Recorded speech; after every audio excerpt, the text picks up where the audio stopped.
ಅದಕ್ಕೆ ಅರಸನು ನನ್ನ ಸಹೋದರರಲ್ಲಿ ಕೆಲವ ಅಲ್ಪನಾದನೊಬ್ಬನಿಗೆ ಏನೇನು ಮಾಡಿದರೂ ಅದನ್ನು ನನಗೂ ಮಾಡಿದ ಹಾಗಾಯಿತು.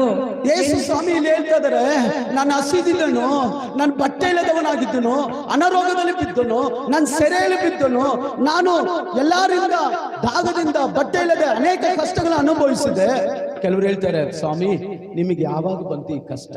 ತಕ್ಷಣ ದೇವರು ಹೇಳ್ತಾರೆ, ಈ ಚಿಕ್ಕವರಲ್ಲಿ ಅಲ್ಪವಾದವರಿಗೆ ಏನಾದ್ರೂ ಮಾಡಿದ್ರೆ ಅದು ನನಗೆ ಮಾಡಿದಾಯ್ತು. ಸಹೋದರ ಸಹೋದರಿ, ಏನಾದ್ರೂ ಮಾಡ್ತಾ ಇದೀಯಾ?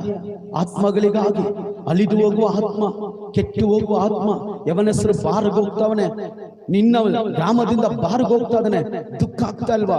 ನಿನ್ನ ಗ್ರಾಮದಿಂದ ಸೂಸೈಡ್ ಮಾಡ್ಕೊಳ್ತಾ ಇದಾರೆ, ದುಃಖ ಆಗ್ತಾ ಇಲ್ವಾ? ನಿನ್ನ ಗ್ರಾಮದಿಂದ ವಿಗ್ರಹ ಆರಾಧನೆ ಮುಂದೆ ನಟನವಾಡ್ತಾ ಇದ್ರೆ ಹುಡುಗರು, ನಿನಗೆ ದುಃಖ ಆಗ್ತಾ ಇಲ್ವಾ?